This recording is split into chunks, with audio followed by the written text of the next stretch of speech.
Welcome everyone to another episode of the Weekly Desper. I'm super excited to sit here today with Yuna. Yes. We are going to talk about interaction patterns today, besides probably a lot of other stuff. And before this podcast, you mentioned that you've learned a little bit and researched a little bit and thinking about interaction pattern that we apply these days in the web, but also how they're going to change probably with things like AI and those things. So what are your thoughts so far? Okay. An area that I have worked in for the past few years has been CSS, HTML, JavaScript, things that are core to the platform, right? That help you build UIs, make it easier to build these engaging web experiences. But right now, we're at this interesting point where this whole definition of what a web developer is changing. And we have these AI tools that are using LLMs that are searching the internet for what other people are doing to then build these UIs and make all these decisions for you. And I find that this is really interesting because you don't have to have web development experience to build web applications. And 90% of what I see that's coming out of these LLMs is web stuff that's coming out of these AI tools. So that is interesting to me. And I think that there are these opportunities and these gaps that aren't really filled that kind of exist, especially when you're letting a tool make the decisions for you that doesn't really have all of the right inputs. And it leaves all these opportunities for what happens in between stages. How do you improve a user experience? Like morphing animations is one thing that I'm seeing a lot of. Animating between page views, within page views, like thinking about having like the right sort of easing between animations. And so I've been like looking a lot at what exists out there, these pattern libraries that like AI tools are using, but also developers are using. And I'm also taking this great online class from Emil Kowalski called animations.dev. And that's been really interesting because it kind of is giving me this viewpoint of like perfecting animations, like the small things. And that's an area that I feel like I'm not really good at. So I'm like immersing myself in it right now because I want to improve. One thing that you mentioned, I think, is very interesting. And you said that the definition of web development is kind of changing right now. And I think this was already like never a really defined topic to begin with, because we had always these floating roles of like a JavaScript developer, UX developer, web developer. And they're always like kind of like tangent, and they're like, if it's like a Venn diagram, they're like all have those overlaps, but there's also like a certain distinction. So I'm really curious to see or hear your thoughts on like, how would you define web development these days? I think that this is an interesting question, right? Especially with AI tools, because you don't even have to have any development experience. You don't have to be a UI developer or, full stack developer or even a UI designer. Like you can just open a tool, and I don't know if we want to like get into specifics, but you can just open a tool, you can write a prompt, you could have this tool generate an entire application and UI for you. And then your job as a developer is essentially to debug, find the gaps. That's where like I think development expertise still comes into play, because no AI tool is really perfect. We'll say perfect, but also like once you go beyond a like V0 prototype, that's where the challenges start to pop up. So that's like where your development experience and skills are pretty critical. But what I've been seeing lately is people who don't come from this world, that might come from the music industry or come from like the beauty industry or something else, be able to build apps or sites or things that are tools for themselves or for their friends. And like that's a part of the AI space that I've been having a lot of fun with, is just like building tools for myself and my friends. So I think that that's been interesting, but like not necessarily for production yet, although I could definitely see that space changing a lot right now. I'm always fascinated by how the commodity of those things change. Like, oh, you want like like poker app, but it is like $5 on the Play Store. So you can just dump something at V0 or something and get an app to play with your friends. Like the barrier of entry got so much lower in a way. The barrier to entry, at least for building an application, is definitely changing. I don't think that we're going to necessarily see a lot of folks who don't have development experience be successful in like launching a bunch of production products. Also agree Because with that. that is, I actually think senior level expertise is more valuable than ever, because the thing that AI struggles with the most is finesse, which is like this area that I'm kind of interested in right now, making your application look actually different than every AI app out there. And then B, debugging. Like when you actually are trying to build a complex feature, that's where it seems to get stuck and run in circles because the answers aren't already out there, right? So if you're working on like some kind of unique value prop or like a unique technical challenge, that's where you're going to need experience. Yeah. And I think AI is also a great learning tool for people who have less experience, because you can use it to explain a code base. You can use it to like understand how to make certain like what direction you should go. But yeah, there are limitations. And that's, I think on this podcast, I said this also before, but I was always hoping for that. But so far, everyone I talk to is more like, it's frustrating for junior developers because they don't understand what the code generates. And they're still lacking this level of like ambition maybe in a sense, but also like just like experience. So like, okay, I need to understand what the code does and how do I bridge this gap? How do I approach it? So far, most of what I heard from the industry, and like as a position in developer advocacy, it's a little bit different. Oh, you can probably know. But so far, everything, I was also very excited. I thought like, hey, this would be a great tool for me to finally learn Rust, which I've on my to-do list for like probably 3 years at this point. Or I still have a Vim Motions book like literally laying in front of me here. Like, I kind of agree with you, right? I used to come from that perspective of this is horrible for juniors. They're never going to learn how to code. But I disagree with that now after having played with AI tools a lot more in spaces that I have no experience in. So like, for example, I recently built an internal Chrome extension that does a task that was frustrating me for years. And like the task is basically whenever we do slide decks for Google I/O, we have to use Google Slides. To do syntax highlighting for Google Slides, we have to go into this tool that somebody else built in a separate tab and then take my code from the Google slide deck and paste it over and then change some values and then go back to the slide deck and find your slide again and paste it. Like all of these just like annoying steps. So I was able to quite quickly use Gemini, which is just because that was the tool that we have internally. There's lots of tools. But the most recent version is actually very, very good.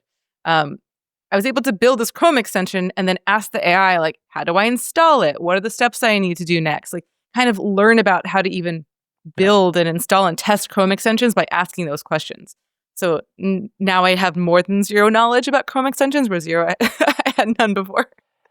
I kind of hope, and I had Mark Texan here on the podcast before, and he described LLM or AI tools kind of like back in the days when people had to learn how to Google.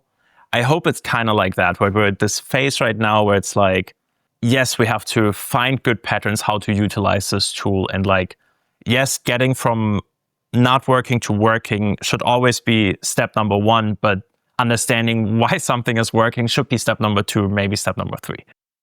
Yes. Like, I think another thing is this a discrepancy now that I feel as a developer relations engineer versus like a user of these tools, where I think the writing and instruction is going to be more important than ever, to make that very clear. But people, like authors, developers, are going to be reading less than ever. Because like another thing that I did literally yesterday, I wanted to build a polyfill for something, and then I wanted to test against both platform tests, and the docs about platform tests are just kind of long. So I installed the repo, and then I just asked Gemini to set it up for me. So I used like in VS Code Client, and then it does like the auto acting for you. And I just had it set up the repo without having to like go through and read the instructions. And then you can ask it questions against the README. So I could ask like, how do I run this in Firefox? How do I run this with a injected script?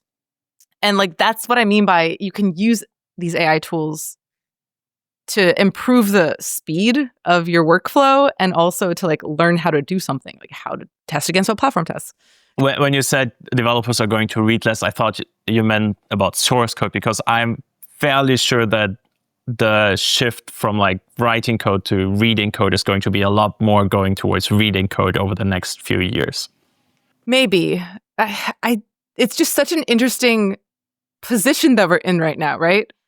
It kind of feels like being a kid in a how do you say, like candy store, right? Kind of like, because there are all these opportunities right now. Like I think as we as developers have like the creativity to see now that we've like proven, okay, those are viable tools that actually deliver benefit for us in our daily work.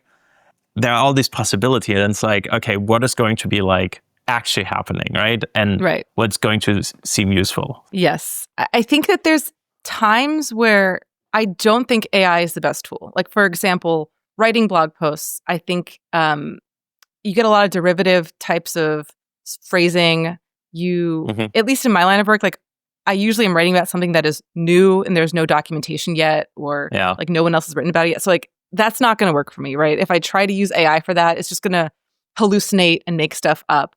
But I think it's really great for like little tools for yourself. It's great for understanding code bases too, just asking it questions as you go. I think that it's great for improving the speed and efficiency of stuff that you already know how to do, just like asking it to architect out something that you already can kind of go through and sanity check. So I think that those are places where it shines. And I too kind of like have this weird mixed feeling about it, where one thing I did notice is that when I went on leave, I just had a baby. We were just talking about that a little bit. I went on leave in September. I came back in May, and the AI tooling between September and May just completely changed. It got so much better. Yes. One thing where you said like you don't like AI for writing. One thing where I disagree with that is for internal writing. I had to do like a lot of executive summaries recently, and like for that level, like the information mattered, not the way it's written. So I'm like, okay, I don't need to spend like 2 hours writing something together when I already have like all the key bullet points that need to be mentioned. Well, that's summarizing, and AI is very good at summarizing. Yes. Do you have notes? Yes. And you need to put in the work of like, okay, what are the important points and stuff. But that was one thing where I was like, okay, I can get this out of the door within like the next 30 minutes instead of me sitting down. And also like writing as a non-native speaker takes me a little longer. So yes, this is another, like my parents are Ukrainian and they're also non-native speakers. And my mom, for example, has a lot of, I think, anxiety in how she writes emails specifically. And will sometimes have me like proofread just like quickly if I'm around. I feel like I really want her to use these AI tools just to help her feel more confident in sending this message. And that's a great use case for it, in my opinion. Yeah, agree. Okay, I love this conversation, but let's circle back a little bit. You mentioned that you dove into animations and like the finesse of it. Like, what do you? Are we talking about like the last 20% of like an 100% animation, or like what does that look like?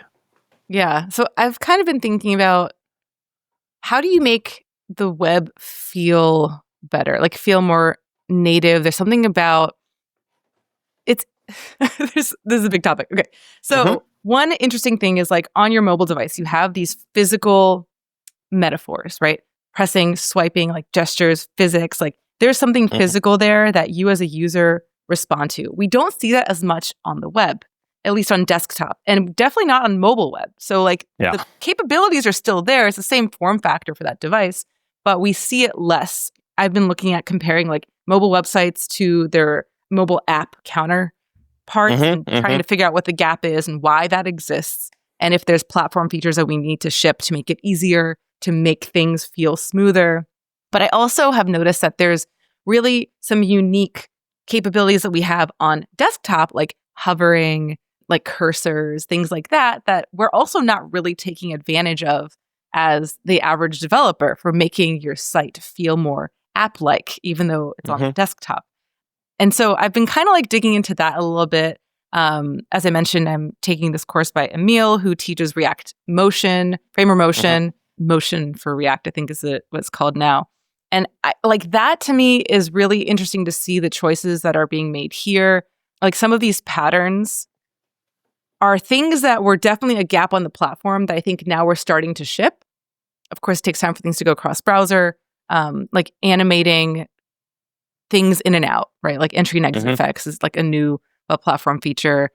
Morphing is something that I see here that's also like highlighted in the course as a way to make things feel a lot more fluid, which agree.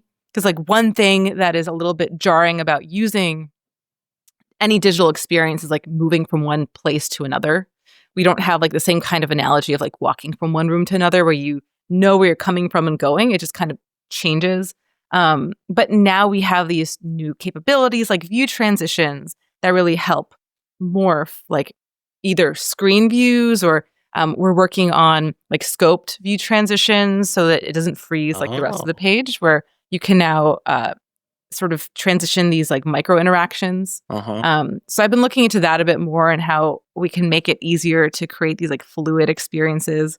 And then like, I know the AI thing is like, seems like a side, but I'm thinking about that now as this is the way to scale these best practices today, because that's where developers are moving to. So yeah, that's kind of where I'm leaning in this like interaction space.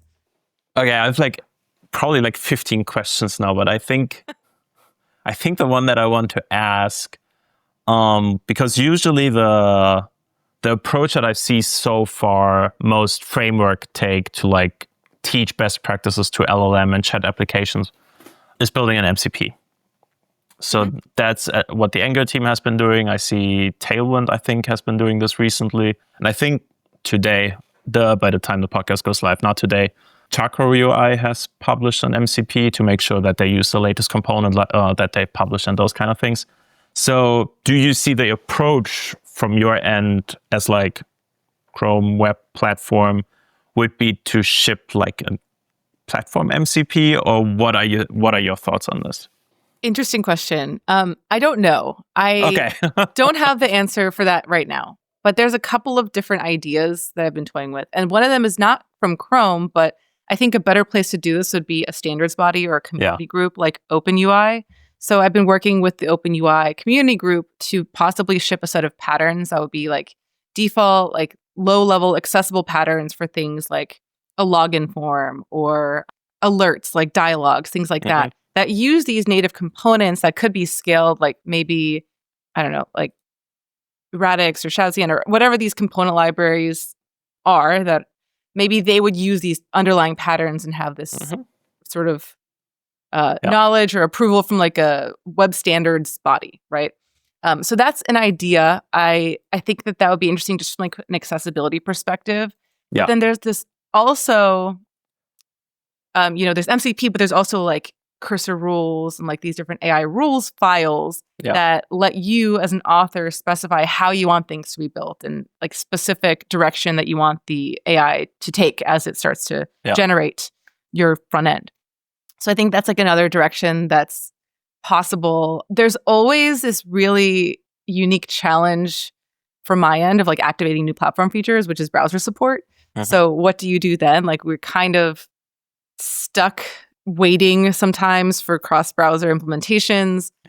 There's this baseline initiative now that sort of documents availability cross-browser and when things ship to all browsers, and then there's like widely available. So I'm thinking about like how do we integrate that, as people are building on the web. It's a unique web problem because on native OSs, you have version locks, right? Where as a person updates, you can support a certain set of features. But yeah, I think like MCP is interesting. I think rules files are interesting.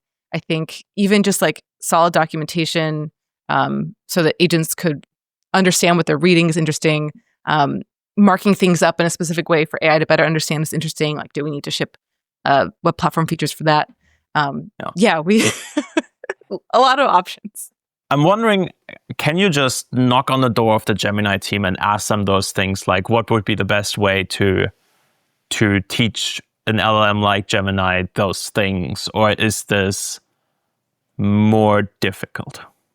And I'm intentionally asking because like it's a big company and those things are never as easy as it seems. Unfortunately not. And this is like something that we've thought about too. Like, can we provide these core accessible like components that, Gemini could use. But the team essentially said that they don't weight certain resources. Yeah. Just like from the nature of it. And I understand that too. Yeah. So we couldn't really go down that route. But what we could do is try to get more developers and like activate it that way, get folks to use it. And then the weighting should naturally increase and kind of have it go more from like a program perspective, especially if you're working with like web platform and standards bodies. Yeah, that makes sense. And that's also the thing on the other hand, like this space is so fast moving. Like I think the latest is Gemini 2.5 Pro. I wouldn't bet $5 on the fact that there's no Gemini 2.6 in 2 weeks. So it's just like, I'm not saying there is, and I don't know the details and stuff.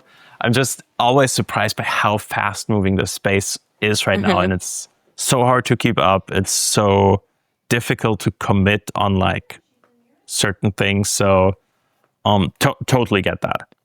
And if you want to talk about fast-moving spaces, CSS is probably the fastest-moving space in web development right now, outside of like these AI tools. Okay, that was very catchy. I should probably make this the title of the episode. Okay, I'm super curious now. Because, and again, shame on me, but I'm also okay admitting it. I should spend a lot more time or investing a lot more time properly learning CSS and spending a lot more time in that space. So I'm partially oblivious. But why do you think it's the fastest moving space? Because usually, like, I mean, there's still this running joke that there's a new JavaScript framework each week, which is not the case probably anymore since 2019, but this joke is still floating around. It's funny because I feel like there's a new CSS feature each week. That is, I think that we're in a really interesting space right now where we've been shipping not only platform gaps, but also these features that create these new capabilities for developers. Mm-hmm. So, for example, we talked about view transitions. Couldn't really do that before in the platform. Now we're shipping things like customizable select. You can actually style a drop-down menu, finally, after 20 years. That's something that I think is really exciting. Now we're working on like size attribute and select multiple. Hopefully next will be combo box. That's a whole can of worms. So TBD, but that's something that OpenUI has been discussing for a while. With customizable select, we shipped native anchor positioning. So you don't need to have a third-party library to anchor elements together anymore. Cool. And to animate them between positions is something that you can do. I think that it could be improved. We also have an engineer working on new container queries for the anchored position so that when an element moves into another position, you can restyle it. So like if you have like an arrow, you can move it around.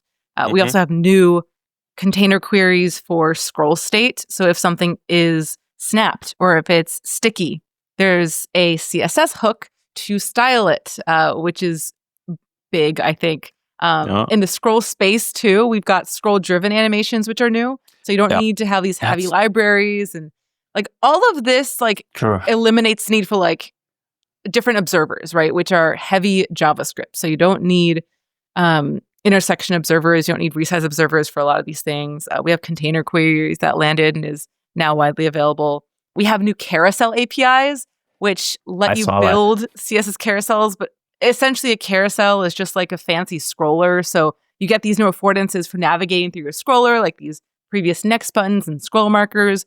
And what we'll ship probably right before this episode is scroll target group, which I just wrote an article about, where you can make a scroll spy with just 2 lines of CSS, where you're able to specify like that I want these links, these anchor links, to be markers for different points in my UI. So you can create a scroll spy that way. It's basically like making a carousel, like your whole page is a carousel. And then there's the ability to style the active target. So target current is the pseudo class there. I feel like I can just keep going and going, but there's a lot of new CSS and UI capabilities. There's like declarative dialogues. There's a bunch of stuff. That is super exciting. And one thing I'm a little bit or I would like to hear your opinion on. Do you feel like those things might landed a little too late because there is already a JavaScript solution for this. So that like adoption will just be harder. Kind of like if I compare it to apps, usually the first app that brings a feature out wins usually. Like we've seen this with WhatsApp. And that's like a little bit like very black and white and like kind of like bring this example to like a different level. But are you concerned that the trade-offs are, for developers at least, not apparent enough that they would consider those choices, even though there are viable options now? Well, I think that you bring up a great point, and this is something that comes up internally a lot. Like, why are we building these features if you could theoretically use a JavaScript library? From my perspective, as someone who cares about the health of the platform, these are real platform gaps, and these are core platform features, and we shouldn't have to rely on some third-party library or tool to be able to build these into the core platform, right? Yeah. We've seen libraries come and go. We've seen like Bootstrap and Mood Tools. We've seen these things kind of fade in and out of fashion. I think that the platform has never faded out of fashion. The capabilities of the platform are just growing and becoming more powerful. And I think that that's really important to make it the place that developers want to build their stuff, their application, their site. So I think this is necessary. I'm hoping that we make it either easier to build it natively or that these tools can integrate the native feature, because there are hooks that make it more performant. There are things that make it a little bit more reliable too, because you don't need like a specific solution for React versus Angular. You could just have the native solution. And so I think that there are a lot of benefits of resolving these gaps from a platform level. And I just hope that we can scale it. Okay. Usually the platform features like that, I haven't used a new dialog, but I would assume that things like accessibility are considered properly, because accessibility for dialogues is just such a pain in the ass. Yeah. Dialog is an interesting one, because all of these UI libraries use or have dialogues. Like they're shipping modal dialogues, but very few of them actually use the dialogue component, which I'm really curious to dig into why.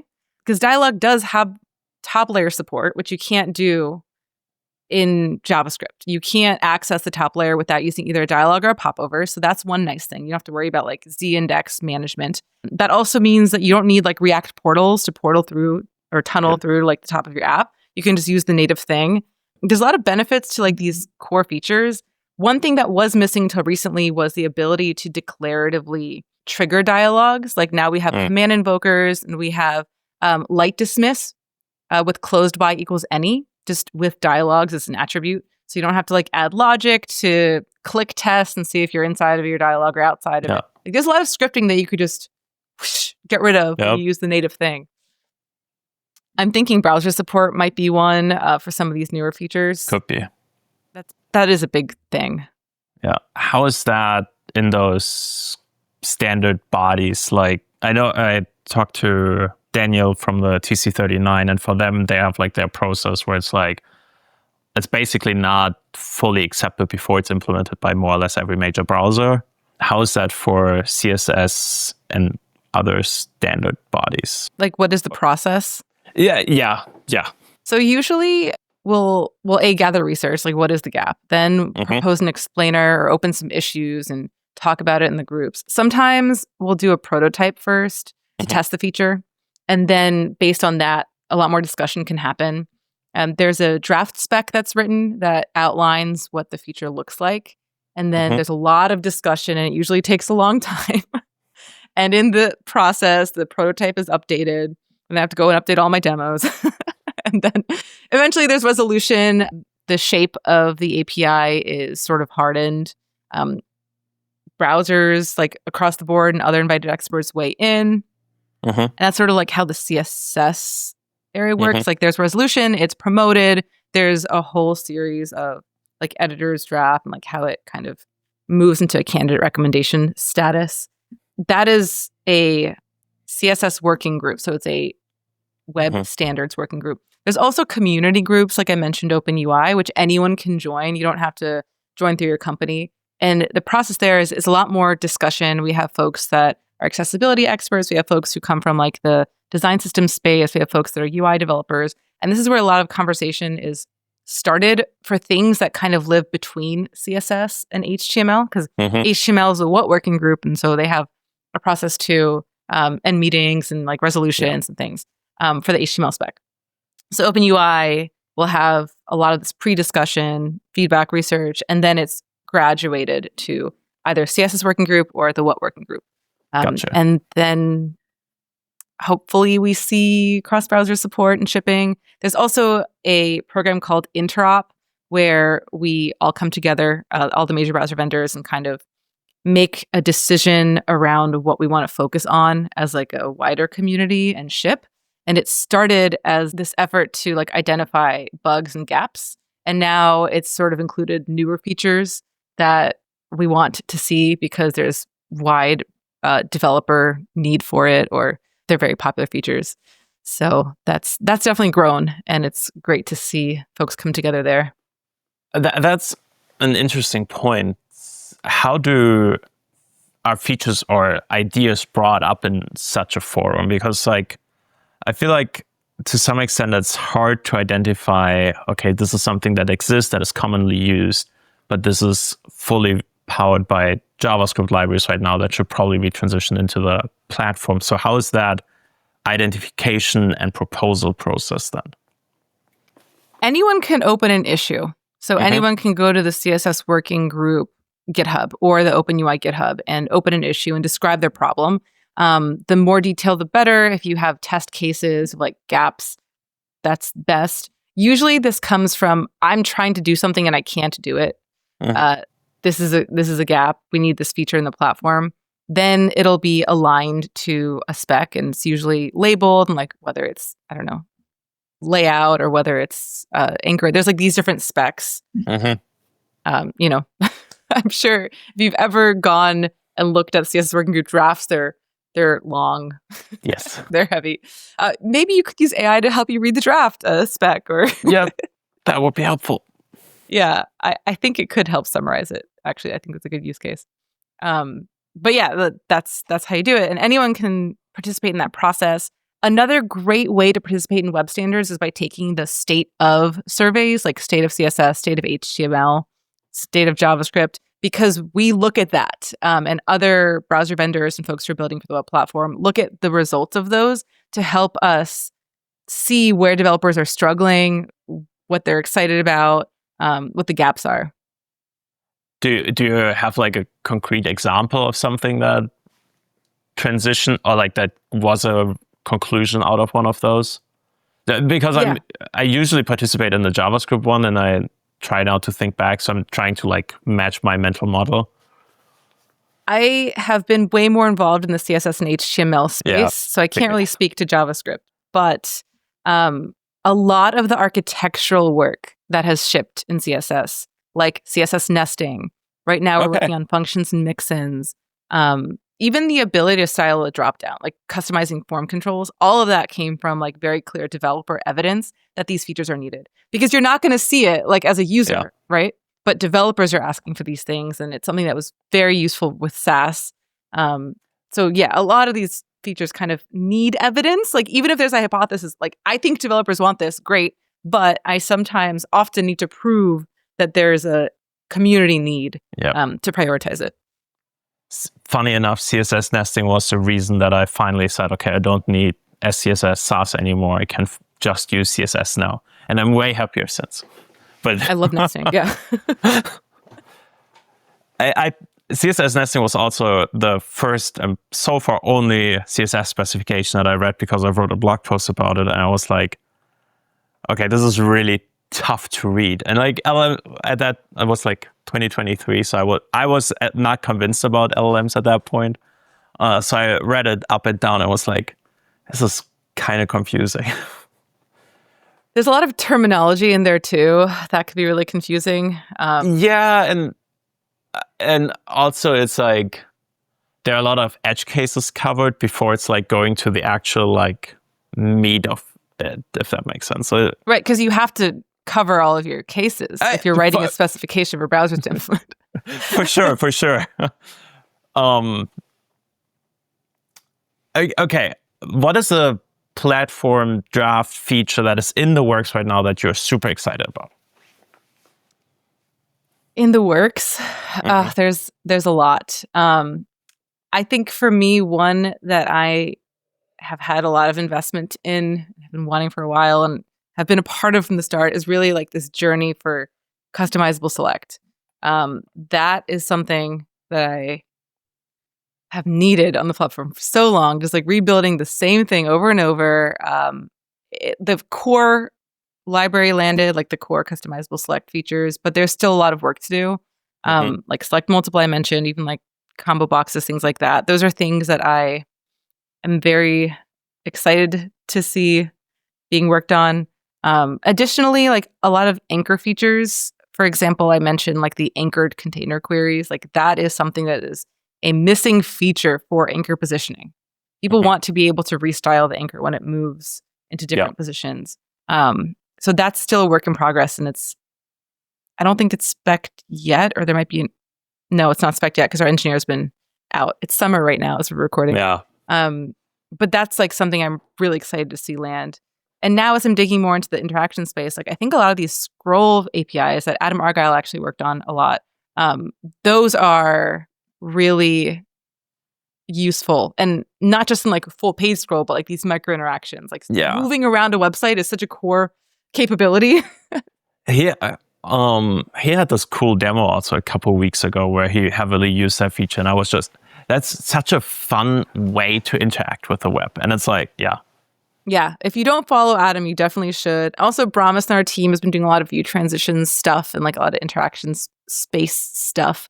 So maybe in the show notes we could link everyone. Yes, I'll probably hit you up for like all the links and stuff. But yes, I'll do my very best to put everyone and everything in the show notes. Okay, another thing that I'm wondering, and probably also will benefit from it myself, is what is one thing that you would like people to better understand about the web platform? Oh, interesting. The cascade. Oh, I feel like that's an area that a lot of people get very caught up, like specificity in the cascade and some of these like core, like low level, how does CSS work stuff. I think a lot of people turn to libraries like Tailwind because they want to ignore the cascade. Oh, sorry. No, you're good. So yes, the cascade. Yeah, I had a conversation about that with Daniel Rowe on this podcast where I was like, well, this is a bug. And he's like, no, this is CSS cascading. And I'm like, yeah, okay, fine. Embrace the cascade. That's a thing. Like if you're cognizant of the behavior, it allows for really powerful implementation the way you structure CSS. If you're not cognizant, then you're just getting caught up by it. And like, yeah. I don't need to explain that to you. So the one thing that I struggle with, because CSS is to a level intuitive that you can like write CSS and get things going pretty quickly. So I never, and again, should probably spend the time, invest the time, really learn CSS. What would you say is a good resource for someone who has been writing CSS probably for 10 years, but never spent the time to actually learn it?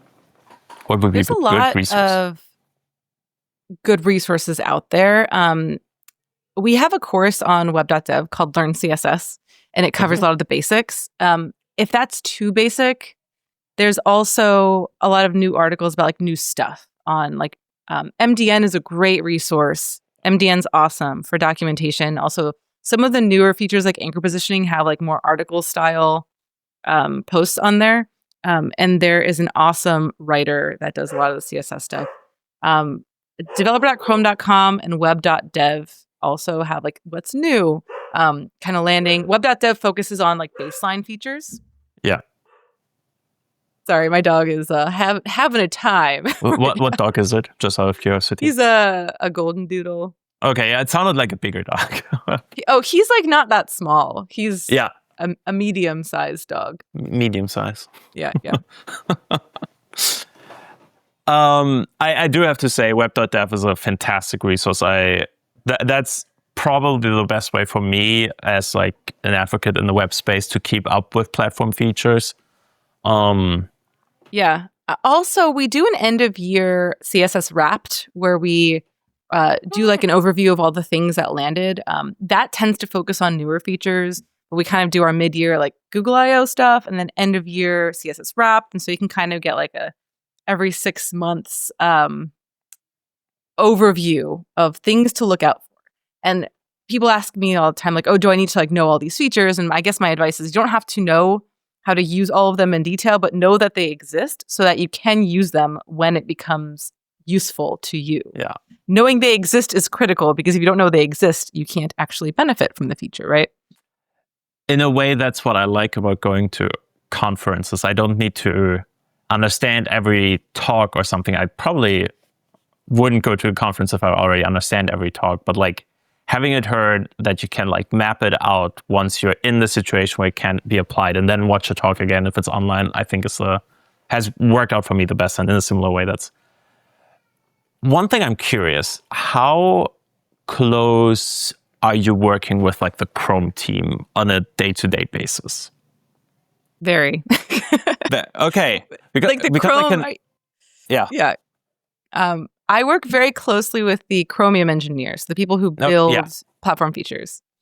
Yeah. Okay. Yeah, that makes sense.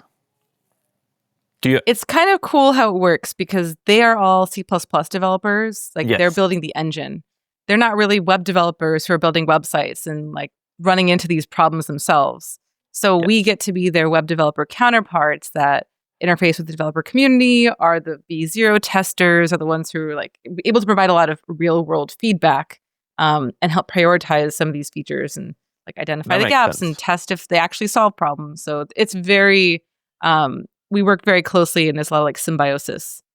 Yeah, this is also perfect because if things work out correctly, this episode goes out after one that I recorded with the creator of Ladybird, the open source browser engine. So, and he mentioned similar things. Like he's like, yeah, I'm not a JavaScript developer. I have no idea. Right. Okay.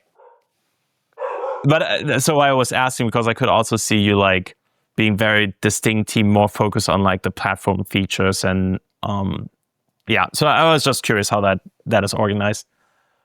But that's a cool approach. But that means you're more working with the Chromium engine folks, not with the Chrome folks, particularly that make like dev tools and those kind of things. Is that? I do work with dev tools team too, quite closely. Okay. We sometimes interface with other teams, like where it comes to like if we want to add a feature that might adjust like Chrome browser stuff, but that's rare. That's kind of coming up now that we're working on this feature called Interest which lets you do like hover cards and show interest in links or buttons and like have things pop up, which is also something that I'm really, really excited to see in the browser. But that has a component where for mobile, it might add a context menu item. So that's up for discussion. And we have had to talk to like Chrome browser folks because that would affect the browser Chrome for lack of a better word.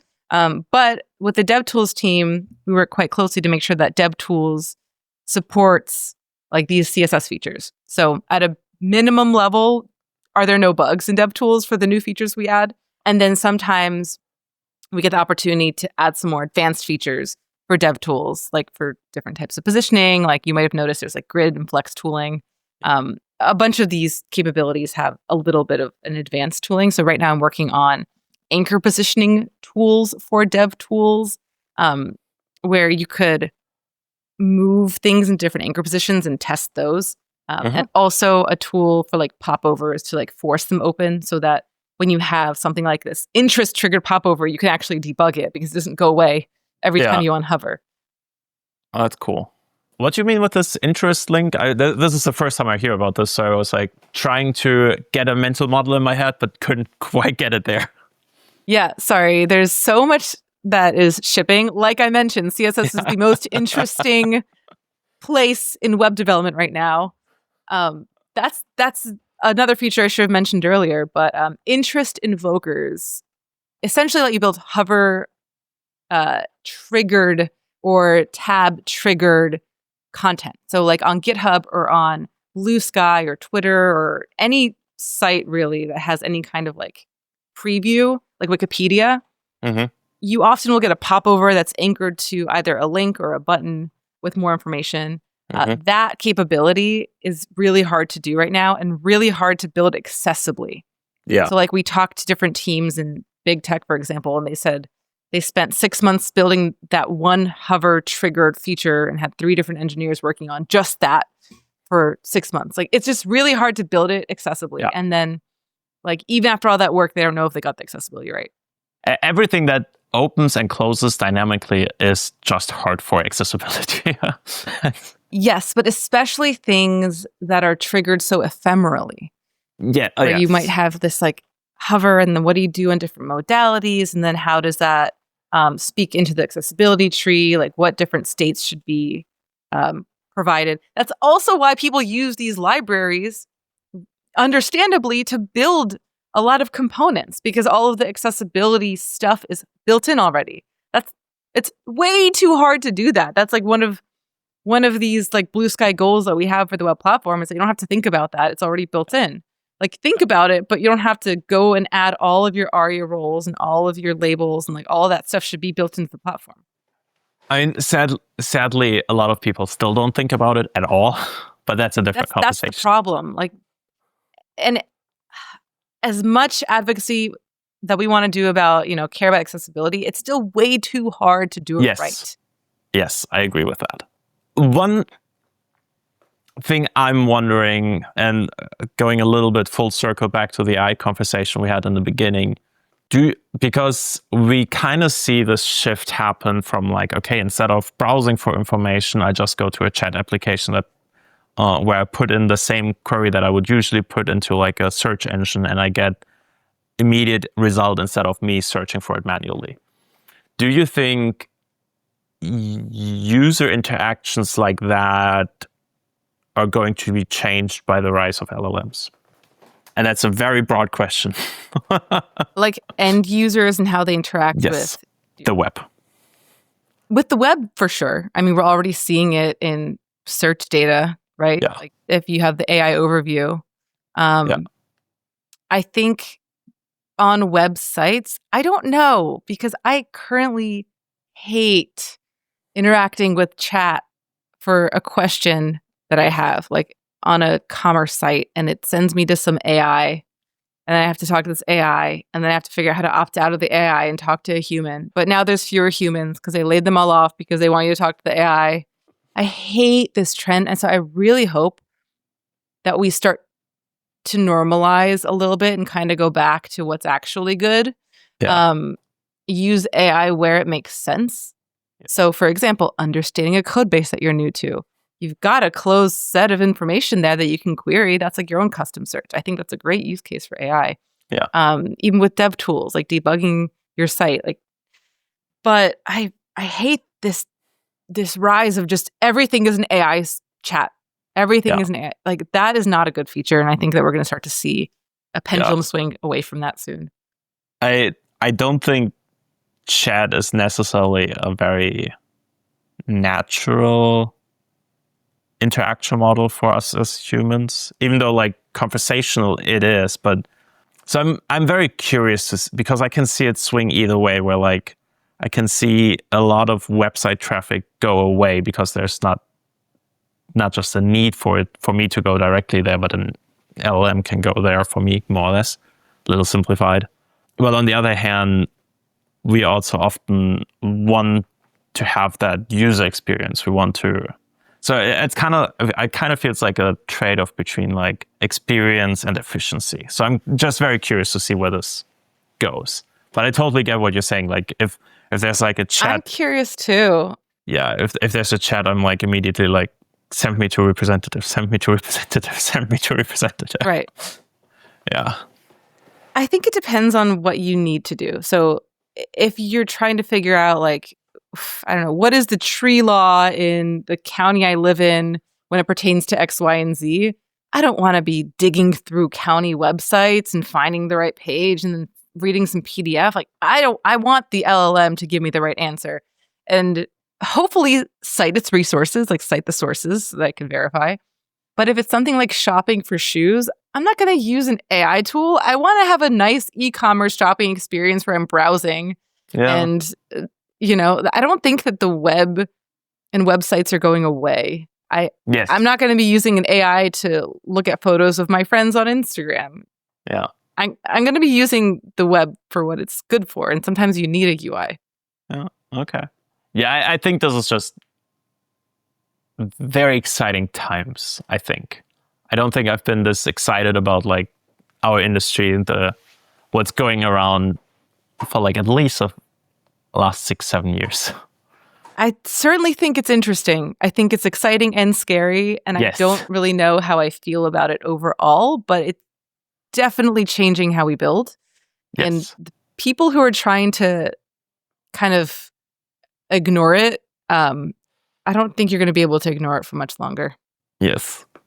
Yes, I agree with that too. This was a great closing remark, so I think it's going to be hard to have like a better end statement. Thank you so much for joining me for this. I want to particularly thank you for this because you're one of the few that agreed to this without ever knowing me. So you just randomly showed up to a stranger on the internet. So I very much appreciate that. I thought it was fun. I know it took like a little time to actually get this scheduled. There were some changes. Yeah. No, but I'm always happy to like chat. I feel like there's so much going on in the web space right now, and I like really care about it. I care about the future of the web, so always happy to chat, hear your thoughts too. I think you're one of those perfect guests for this format of this podcast because you're so excited about those things. So I can immediately tell like your level of enthusiasm. So it was just like perfect for like, okay, let's hook more into this. Let's talk more about this. It was great. Thank you so much. Yeah, of course. Thank you again. And to y'all out there, see you soon. Bye.